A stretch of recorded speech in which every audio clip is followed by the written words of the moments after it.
Greetings, Slackers. September Man here, and back with another video. And continuing on this theme of Election Day, you know, a lot of people are out there, and I've been looking at, social media pretty much this morning, looking at, opinions and different things like that, and I find it very interesting, how the left is, going into overdrive. It's almost like they're having a meltdown. If they don't win this election and get their way, they're going to lose it, and they're going to have a temper tantrum. So, what does this have to do with relationships or dating or hell, even yourself? Well, how this ties into relationships, if you looked in the last video, I talked about manipulation and dealing with women and learning about manipulative tactics that are, used to influence you and trigger you, okay? And as long as somebody knows how to do this, you're not in control.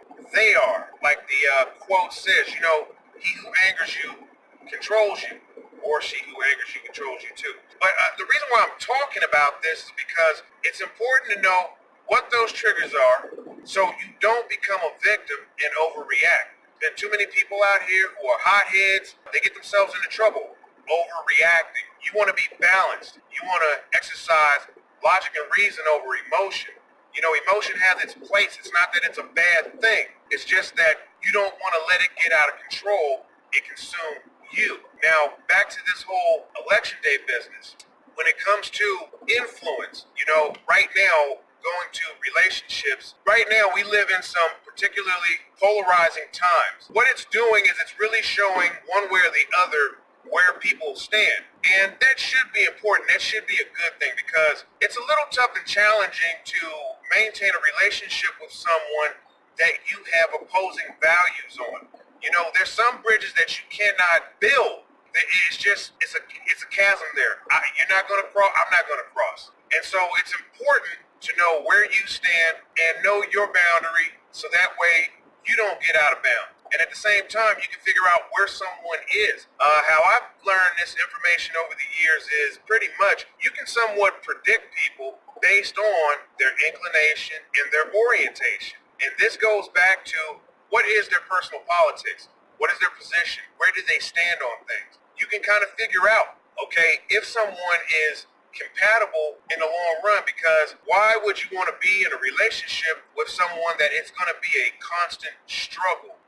You're going one way and they're going the other. And right now, from my years of watching YouTube and kind of getting very interested in prepping culture, the economy, and where things are at, I've read more stories about, men especially, and some women too, they were in relationships, and so they're waking up, and, they're trying to relay this information to their partner and get them up to speed, because look, if you're in a relationship, you want your partner, right, to be able to go with you. And if you see something is wrong, you don't want them to become a victim. But you know what? Like my father used to tell me, a hard head makes a soft ass. Some people have to learn the hard way. You can save yourself years of frustration, anger, and upset if you align yourself with people who are similar, who align with you on certain values, who are compatible. And so, again, this is something else that I picked up. I'm sharing with you. What are your thoughts on this? Are you in a relationship where you're struggling with someone who has opposing values, or values that are kind of stubborn and, won't change? And, it's not the point of, changing people, but there's just some things fundamentally out here. You're either awake on and you're actively doing something about it, or you're asleep at the wheel. You're being dead weight. What are your thoughts, though? Leave all that for me down in the comment section. That's going to do it for this video. I'll catch you in the next one.